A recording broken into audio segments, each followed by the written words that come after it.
Hey, hi, everybody, and welcome to episode 42 of the Embodied Business Inspired Brain podcast. Oh man, we're what 2/3 of the way through the summer. Time is flying by. The heat is unrelenting, but I think we're we're all managing.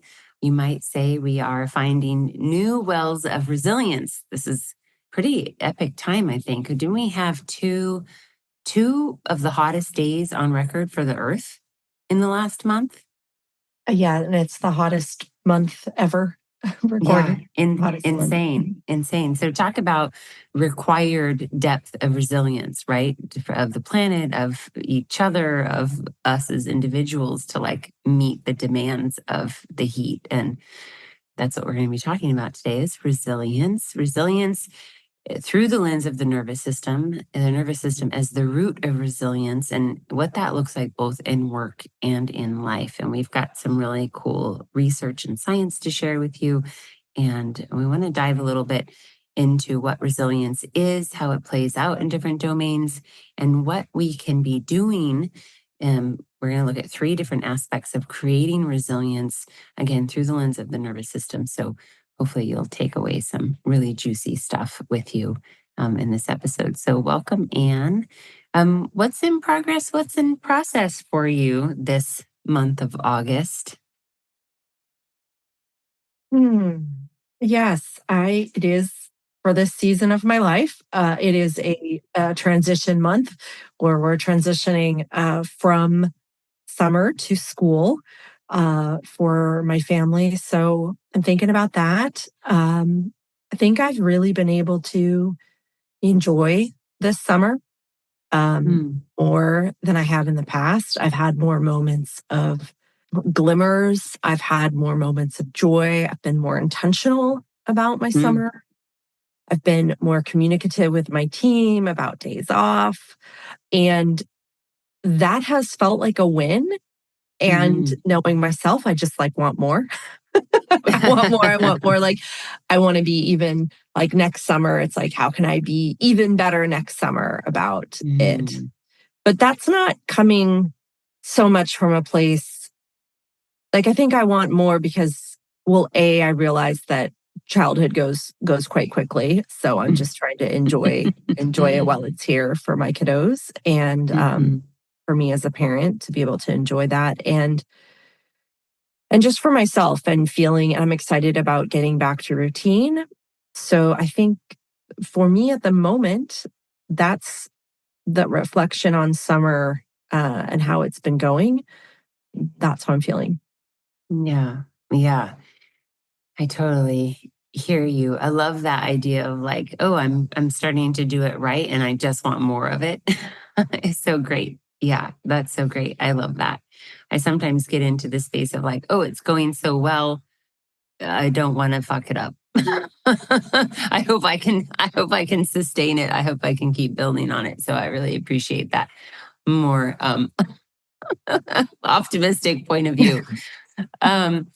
There one something that's on my mind, lots of big somethings these days, but as I enter now, getting ready to start next week, my 3rd polyvagal informed certification, I've been revisiting a lot of the work and I've been also digging into some new research and it's really brought to the surface an idea about how what is the recipe for each of us to cultivate that ventral space for ourselves, that ventral experience of groundedness and safety, and that place where, homeostasis can really take place. We can really rest and restore, and that we all have a natural kind of inclination. Like some of us just naturally run more toward that sympathetic energy of being mobilized, and some of us run more toward that dorsal energy of being immobilized. And I'm speaking of this from the ventral umbrella. So like from a healthy, regulated place, right? We have both of these aspects,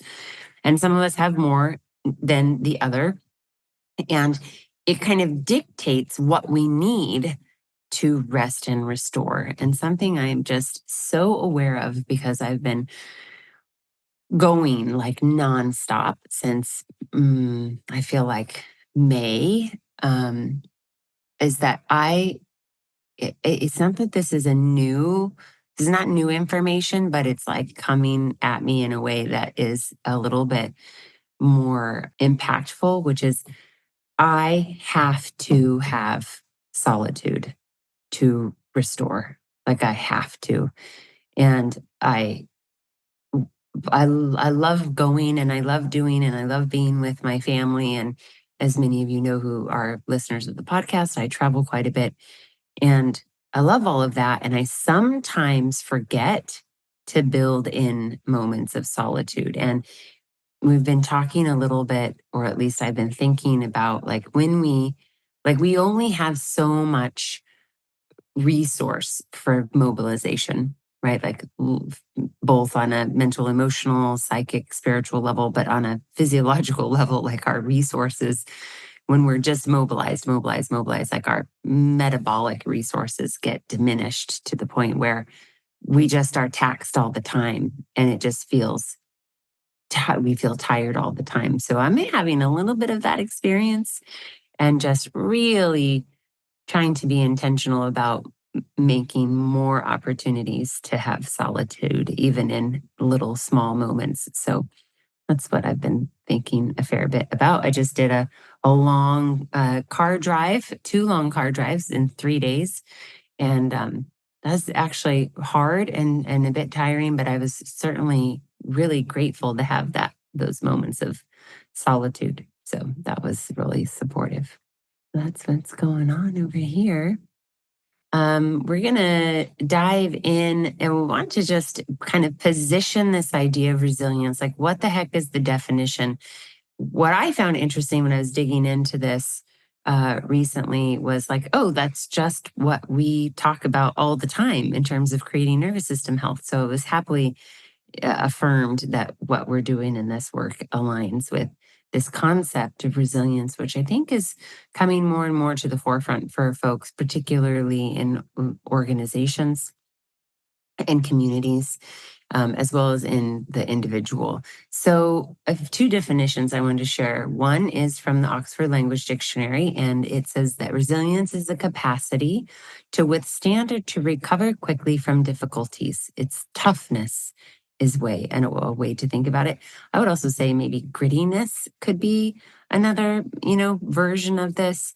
And then I found this definition fascinating. This comes from the US Department of State. Strange place to come from, but the abilities to successfully adapt to stressors, maintaining psychological well-being in the face of adversity. I really resonated with that definition because that falls a little bit more in line with what we think of as resilience from a nervous system perspective. So let me say to start is that your nervous system is, we talk about it as the root of all behavior and the root of behavior change because it is the thing that's sending signals to our brain, right, from our body. Our body is experiencing something, and then we're sending information to the brain, and then the brain is unconsciously distributing resources within our physiology to either rest and restore or to, utilize the resources to mobilize ourselves against some kind of threat. And so the idea is like that the nervous system feeds the ability to be resilient from this perspective. And so for us, the way we think about it is resilience is the ability of the nervous system to transition states quickly and efficiently and to recover from dysregulation with as little physiological and psychological cost as possible. And we kind of go on to expand on that. And we say, so that a person can maintain connection to others, right? We think about that as like empathy, to stay curious, flexible, and emotionally regulated. And we think about that as like an optimization of brain function and our ability to like be in either mobilization or immobilization, but with a total presence of mind and enough resources to be able to connect to ourselves and to others. So when we think about resilience, well, first of all, would you add what do you think about that? Would you add anything to that, Anne, or what are your impressions of these definitions of resilience? Well, I'm appreciating them.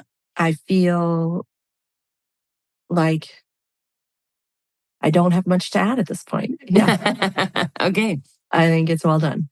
Yeah. So resilience then, people will say, well, resilience changes depending on the domain or situation. And it's like, yes, what are we trying to preserve?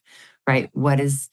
Are we trying to, let's just say, if we're in our family situation, like what is the byproduct of a resilient family unit, right? Like that we can stay in communication with each other, that we can optimize joy and connection with each other, and we can minimize the depth and the length of dysfunction or challenge, right? Like when arguments or squabbles occur, like we want to be able to recover quickly.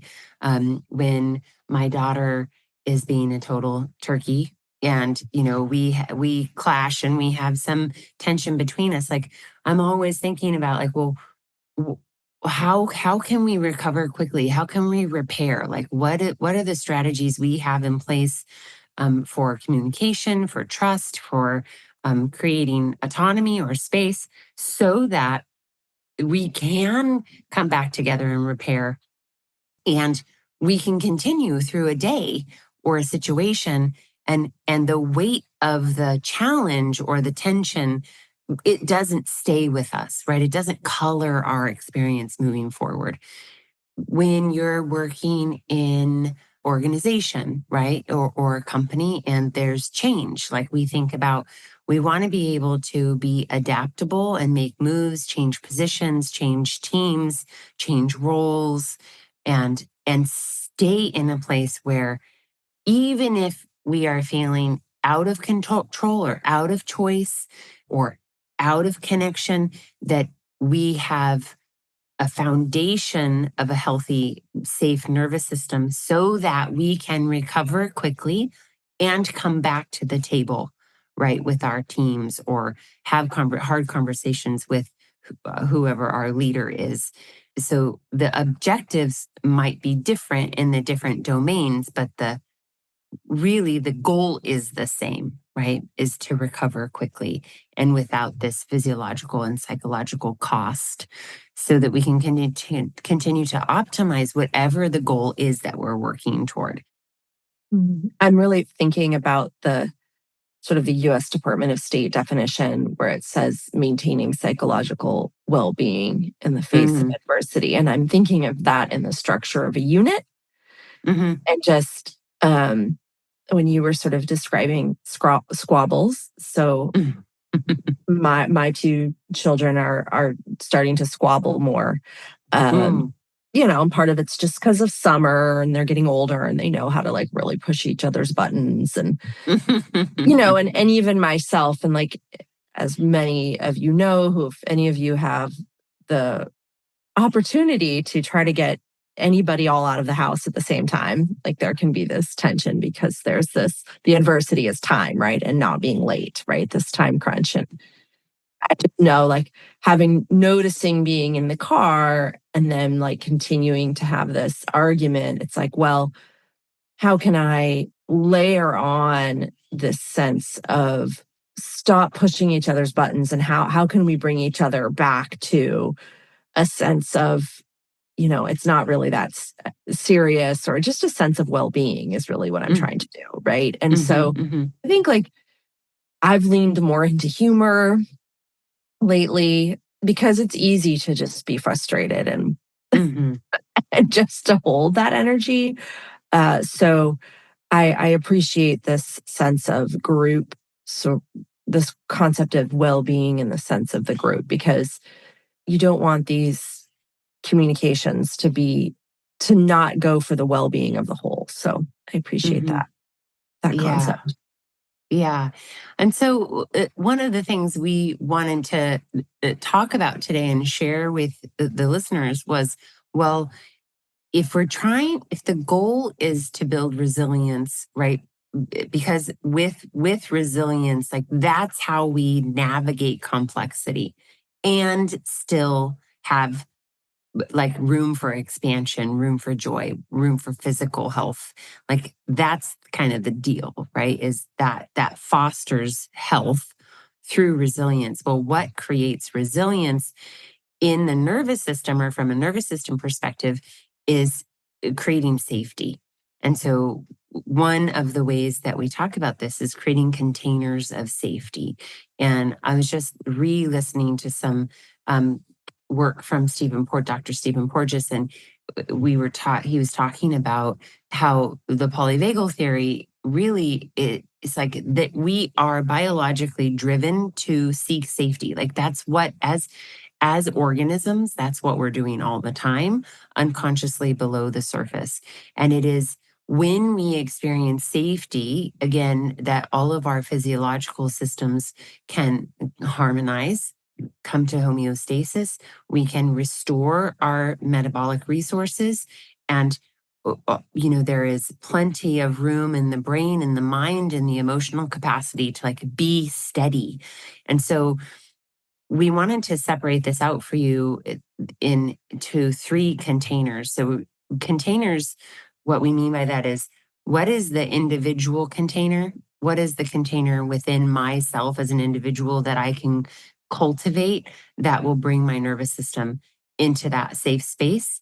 Because that's what cultivates resilience in me. So for the individual. So think about this as like the inside container. And Anne's going to share some cool research around interoception, which is basically inner, perceiving, and how that informs this internal container of safety. And then we're going to talk about the outside container of safety. What are the environments that we're in, and are they safe? And can we create or make them more safe? Can we take ourselves out of unsafe containers and put ourselves into safe containers? So that's more situational or environmental. And then the container that happens between people. And we think about this in terms of units, as Anne said, like a family unit, a team. Anne and I are a between container. Anne and I and our team are a between container. Large groups or organizations to a certain extent. And maybe we'll get into some of that psychological safety research today, but maybe not. That's also a third container. So we have inside, outside, and between. And we want to just talk a little bit about, well, what does that look like? How do we do that? And we always start with the self. We always start with ourselves when we're talking about creating safety, because we influence everyone else and the environments that we're in when we are safe versus not safe. And so we have to start with the impact we make, and we make this impact unconsciously. So we have to be conscious about how we are making that impact by creating these containers. So Anne, I'd love to just pass the baton to you and share some of this cool research about interoception and resilience, and just let you Yeah, dive in here. absolutely. So I'm a big fan of a book written by Amy Murphy Paul, where called The Extended Mind, where she looks at a lot of different research about how our body and brain interact, and how much of our decision making and processes happen within our body or within groups. She does not come from a perspective of the polyvagal theory, but what I love is how this weaves into the polyvagal theory. And when we bring these different bodies of research together, we can just have a more cohesive understanding of this work and how it can impact our work and our life. So one of the quotes that she spoke to a lot was about this concept that an awareness of our interoception can help us become more resilient. And so, first, just starting off with this concept of interoception. So, interoception is the ability to perceive what's happening on your inside. And so, Chantill and I in our previous careers, we're both in the Pilates industry, and we helped people a lot with a concept called proprioception, which is, for anybody who's listening, maybe who's practiced yoga, and if you've had a yoga teacher or some sort of movement teacher say, sit on your sit bones or feel the weight of your body on your yoga mat or on your Pilates, etc. machine, whatever you're practicing, that type of awareness is proprioception and maybe the awareness of weight, which is not exactly interoception. Interoception is different. It's more the sense of what do I perceive as my internal state? So you can kind of contrast proprioception is more specific, more precise, whereas interoception can be very nuanced, but it's more this sense of like, what's the waterfall? What's the cascade happening through my body? Which is more a sense, in my mind, more thinking of like, what's my nervous system state? To me, is more of a concept of interoception. And so it's funny for me personally is I was someone who I think got very, very good at proprioception, but because I was teaching that to people. And then if you are in a position or a job where you are responsible essentially for doing emotional labor, where you're just trying to like check out someone's vibe and connect with them, whether you're a health professional or whether you're parenting or whether you're communicating with your team, you're essentially reading people's psychological states, but we may not have, or nervous system states, and that's a sense of interoception. And so that's you understanding somebody else's. But first, we have to understand our own nervous system state. And so, what the research has said is that the more aware we are of our own nervous system state or of our interoception, that can help us be more resilient. And I'm going to dig in a little bit more specifically here. So, let's say you're doing something with your body, let's say you're exercising and you have some days where it feels amazing, it feels very good, or maybe you really practice golf on the weekend, or you're really working up to something in your yoga class or something. Like, you're going to have days where you're really spot on in your movements and other days where you're not so hot. And so if you can before you start your movement practice, if you always have an awareness of like, well, what's my state? Am I feeling stressed? Am I feeling overwhelmed? Am I feeling joy? Because most of us use movement to seek joy, right? But it's important to know, where are we starting at the beginning of the process? Like, are we already in joy? Are we coming from a distress place? So that's one example of how our internal state and how our sense of interoception. And if you just never notice, if you just never take the time to notice because you think it's too woo-woo, or you've just never been taught how, or you're not in a culture, whether that's your home life or your work life, where kind of checking in with yourself is a part of your practice, you're just going to be operating from essentially an unconscious place because you're not aware of your internal state and making a lot of decisions and behaving in a way where you might be really stressed and not behaving that well, or you're really operating from a place of joy and able to expand that joy and support others. So that's one concept I wanted to bring up. And then I've got one more, but please share. Yeah. Let me jump in real quick because I think this is really relevant. There are two things on my mind. One is, to your point of like, if you're not checking in with this other wisdom, this other intelligence that's literally turned on all the time to keep you alive, then there is like a missing opportunity to behave better and to know when you are in this habit of behaving that is not supportive or not helpful or not just it can be destructive, right? And these are our autonomic patterns. Like our autonomic patterns, these are driven by the nervous system, and they are automatic because we have been trained from our very early years to respond to stimuli in the world, whether that's environmental, situational, or from another person, in a very specific way. And then our brain shapes around those experiences and behaviors so that we continue to behave that way even when it's not relevant and even when it's not accurate, right? We're not perceiving accurately. And so there is no opportunity to behave better, it really, unless you can tune into what's happening in your body. And I wanted to say that, and then to say also that there is, it's, we think of this and we often position it, I think, from a timid place of like, we don't want people to think it's woo woo. And how do we support, people who are particularly ambitious or value high performance to like buy into these interventions? But the truth is, like, it's not woo woo, it's not made up, it's not in the ether, it's like science, it's like science and physiology, like it's biology, it's actually what's happening. We have research, we have done the we have done the tests. And one thing I wanted to share is that we can tune into our heart rate is a very simple strategy for tuning into our body. So it doesn't have to be like, oh, what are all my feelings? And, it's like, but literally, what does my heart rate tell me? Because your heart rate is a primary indicator of how your nervous system is responding and how well or efficient it's responding.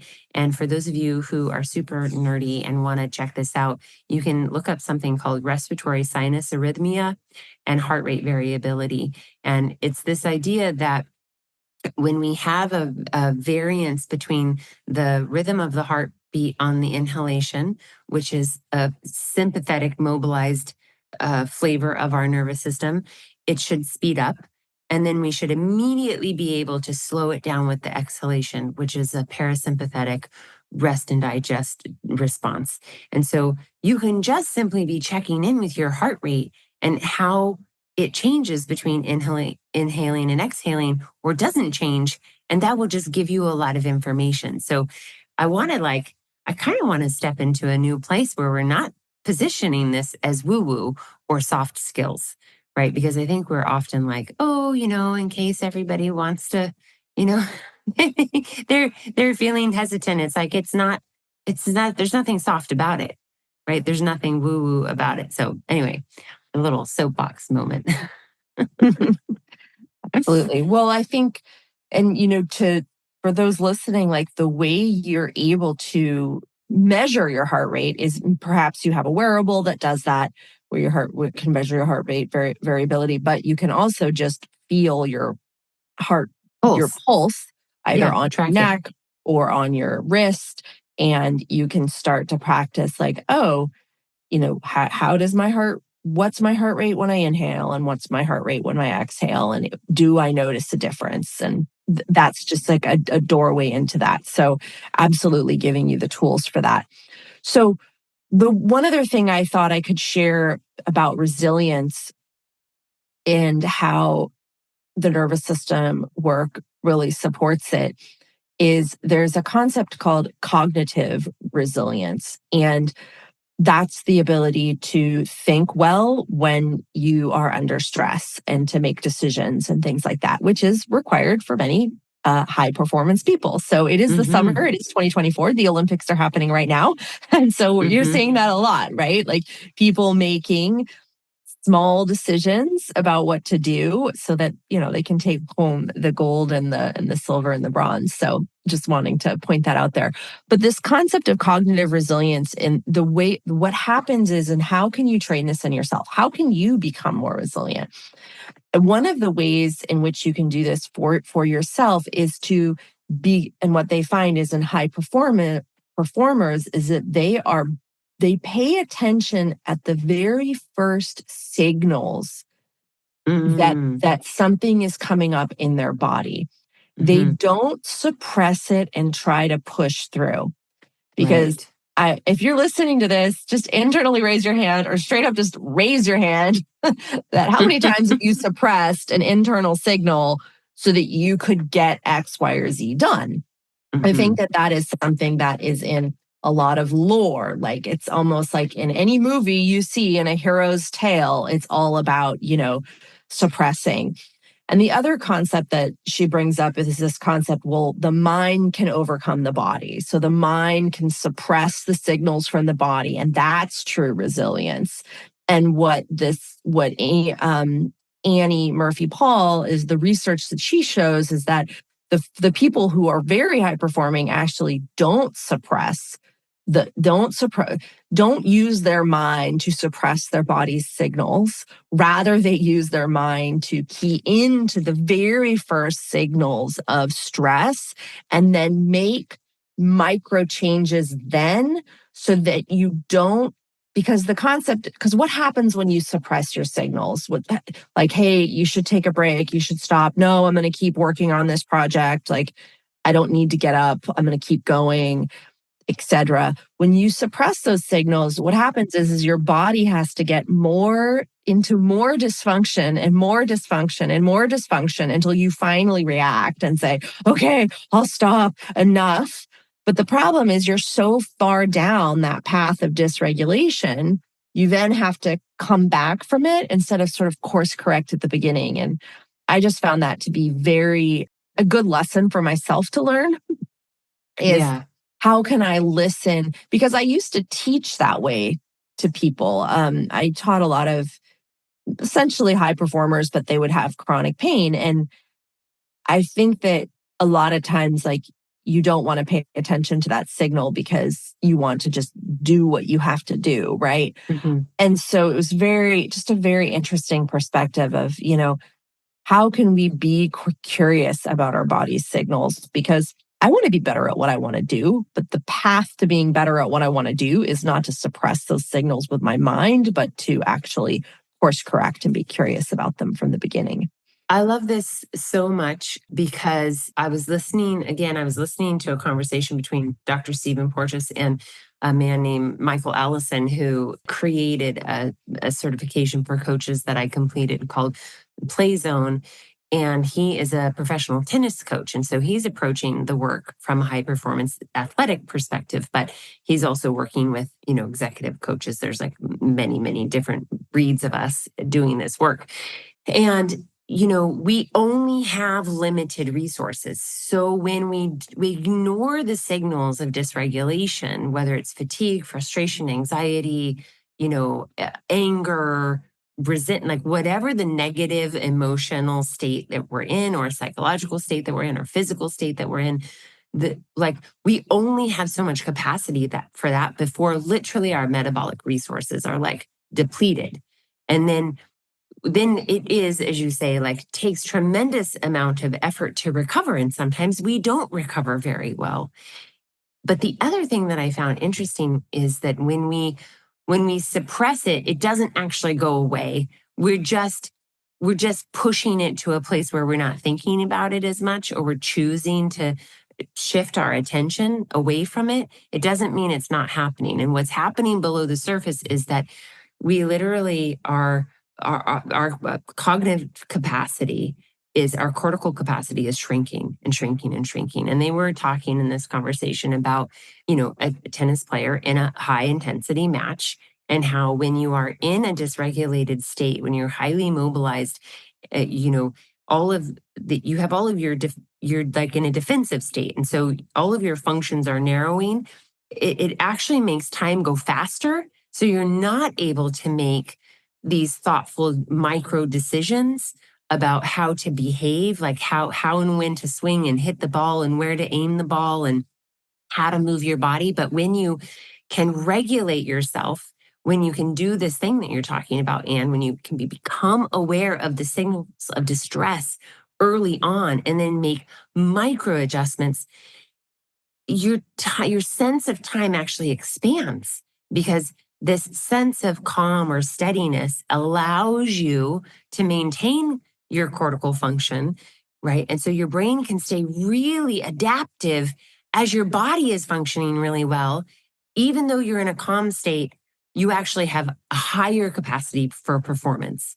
And that when you're in a dysregulated, distressed, or defensive state, you're even if you're the most experienced and skilled person, athlete, leader, whatever, your skill gets suppressed because it impacts your brain. And so there's just no advantage.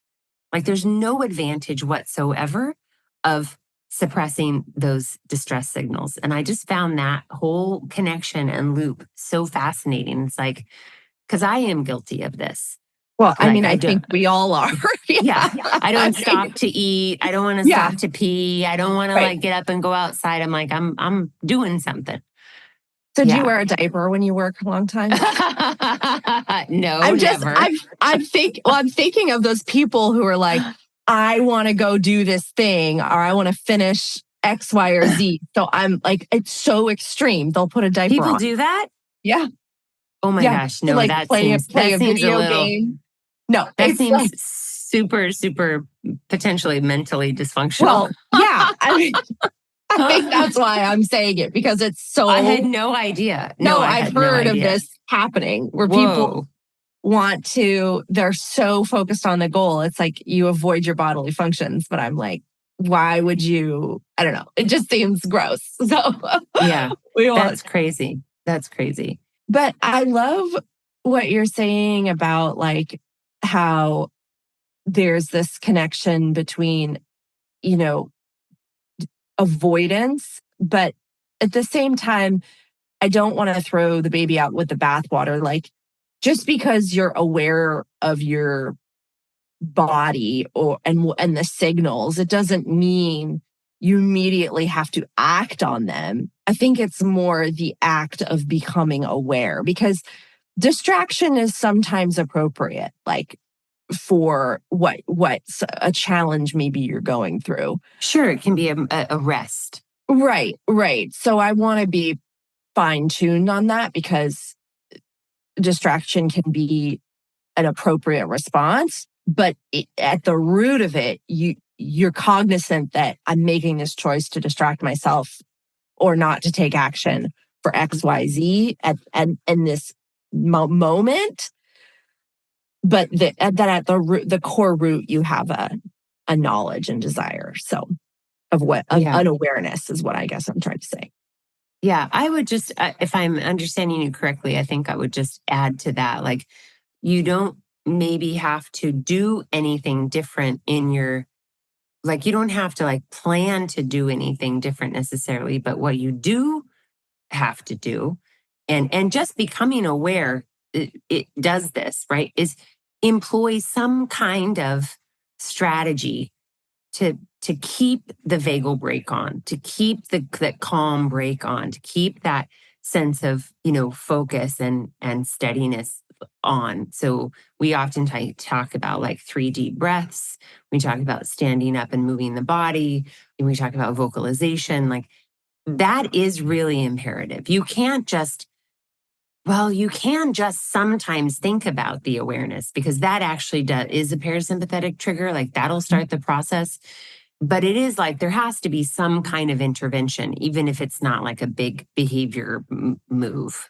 Yeah, and what I'm thinking too is like if you want to plan ahead, like let's say you're working on something and oh man, so many minutes in, I've got this neck issue going on or you become aware, well then what can you do maybe ahead of time? Like I just feel like it gives you so much more possibility to course correct the next time you have to do something or just allows you to be more in decision and more aware of your choices and the behaviors versus just now I'm stressed and I'll get off and now I'll snap Yeah, at you're my just on the kid or hamster wheel. Yeah. right. Yes. Yeah. Yeah.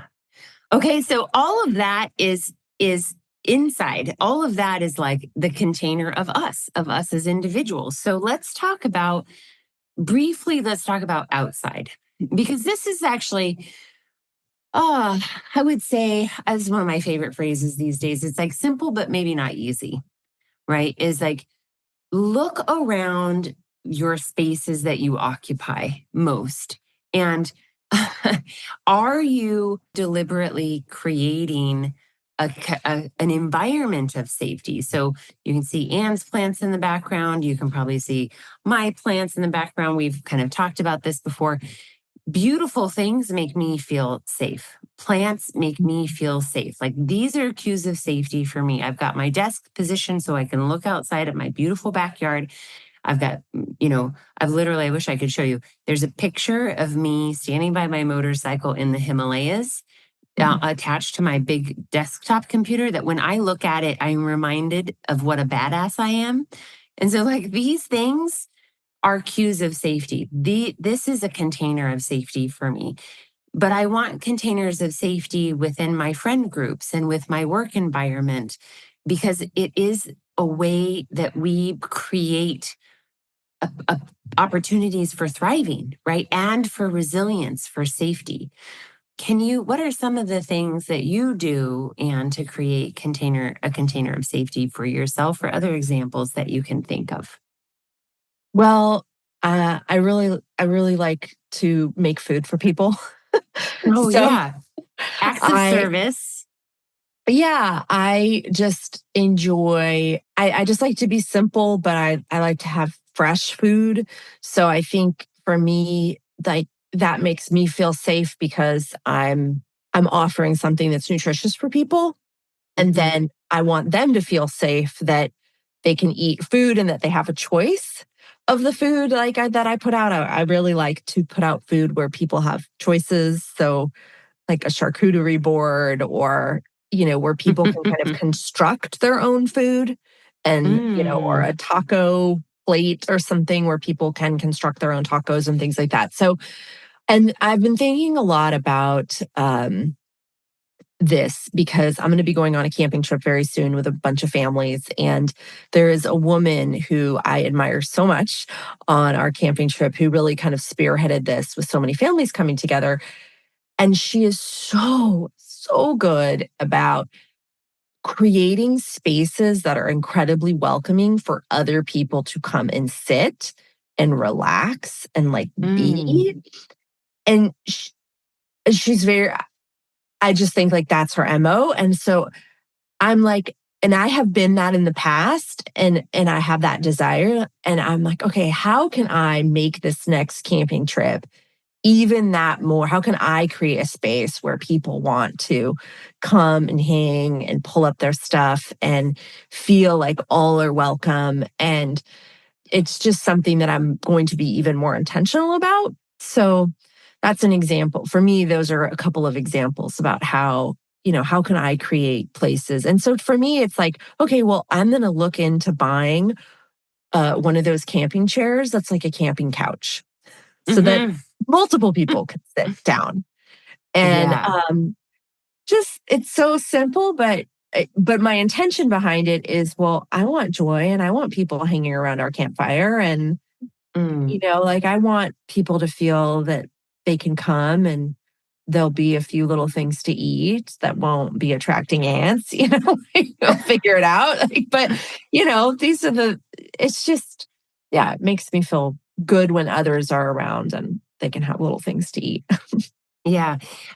You brought up something about choice, and there are three ways in which we typically feel safe or unsafe. And it is within, do we have choice? Do we have connection? And do we have control? And so these are concepts in which you can lean into when you are evaluating whether or not an environment feels safe. Does an environment give somebody or you choice? Does it provide or bring in or attract connection? Does it support control? Like, these are things that we want to look at in terms of not only our outside environment, but it's a good segue to this container of between, right? So when we're interacting with other people, our nervous systems are responding unconsciously to one another. This is also a platform for creating psychological safety. So, how do we do that? How do we create psychological safety? How do we create a container of safety for a group of people? So, two or more people. And we've been digging into this for a while now, and we've been talking about how do we even assess whether or not we feel psychologically safe. And I'm going to let you dive into some of these questions that we've been working with in order to um, help people determine whether or not they're feeling psychologically safe in the teams or organizations that they're in. Yeah, absolutely. And I believe these questions come from Amy Edmondson. So, and some of the research that she's done. So, just to bring these out here. So, if you make a mistake on this team, it is not held against you. So, you just kind of have to say yes or no. Is there a lot of berating, things like that? Another one, when you're thinking about your teams at work, or you could replace team for family, right? Whatever Totally. unit you want to put in there. Yeah. Yeah. Members of this family are able to bring up problems and tough issues. People in this team sometimes accept others for being different. It is safe to take risk on this team. It isn't difficult to ask other members of this team for help. No one on this team would deliberately act in a way that undermines my efforts. Mm, Working with members of this team, my unique skills and talents are valued and utilized. mm.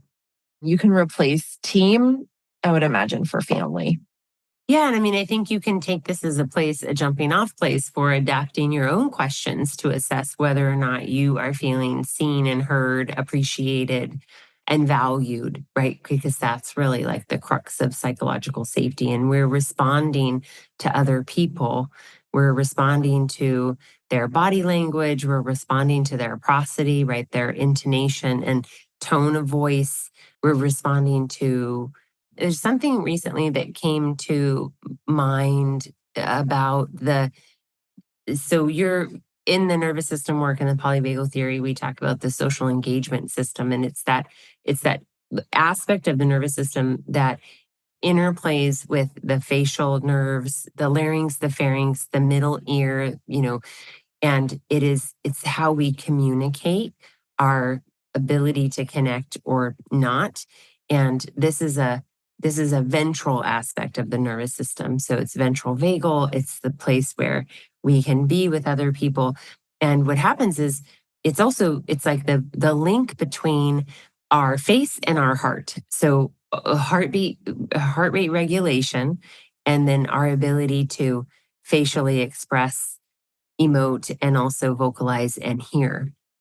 And so when the heart rate is steady and we've got this nice variance between the inhalation and exhalation, and there's vagal efficiency, where we're in this place of safety, then it's sending signals. The vagus is sending signals, like it's sending signals to the heart. The heart is doing something, and then it's sending that information up into the brainstem that's then allowing us to do certain things with our face, and our voice, and to hear certain things. So when we feel safe and we feel relaxed and we feel connected, we can smile. And literally, this action of smiling, like the tonicity in the muscles around the mouth that create smiling, they contract the muscles of the middle ear. And when that happens, what happens is it takes out low frequency sound, so background noise, so that we can literally hear the human that's speaking to us better. I found that so fascinating. So when you have a flat affect or you're in defensive mode, you're sitting back, you're tight in your chest, you're tight in your body, you're unable to smile, and the muscles of the middle ear are not contracting. It brings in all of the background noise. And so we literally are more disconnected from the person or people that we're talking to.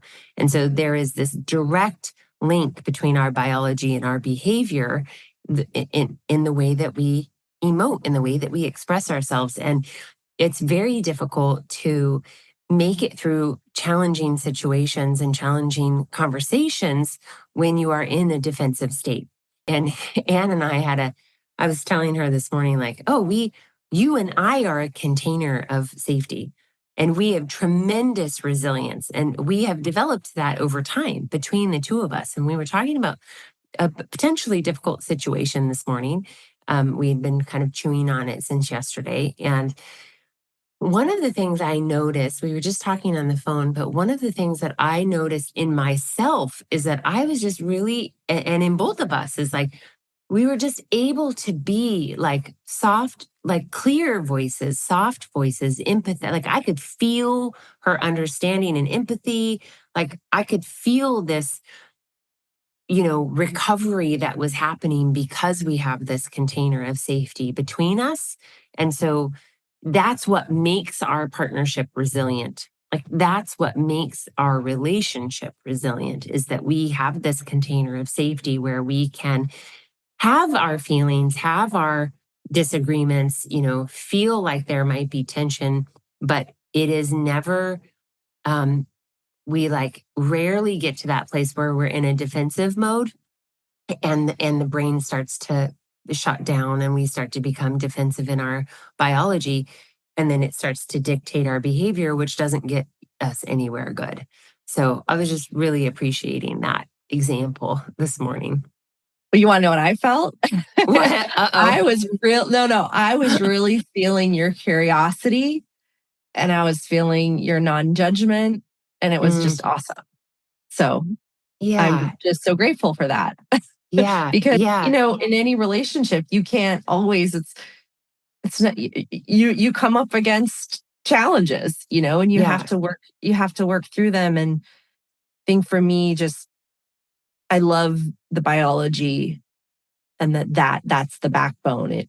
I trust biology. So we Yeah. may not always understand it, but the more I Mhm. understand it, it's something I can really trust. So I'm Yeah. thankful.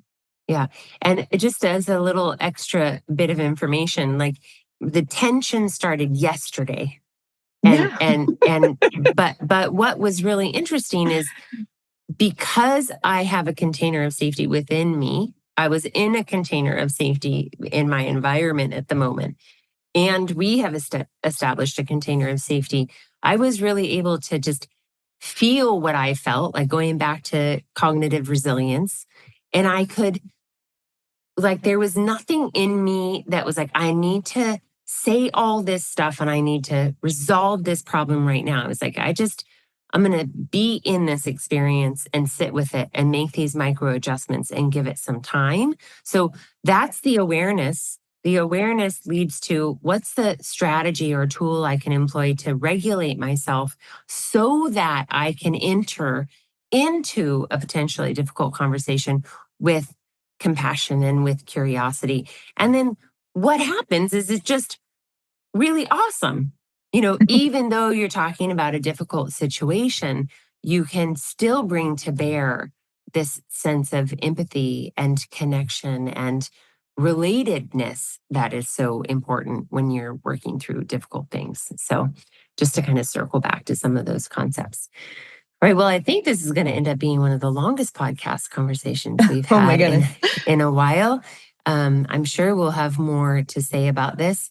And just thanks, Anne, for bringing the research to the table as always to support the conversation. And look forward to your questions. If you have them, please send them our way. If you're looking for more examples or support in how to do this within your own self or your own organizations, that's our jam. That's what we do. So reach out, and we hope you enjoyed this podcast.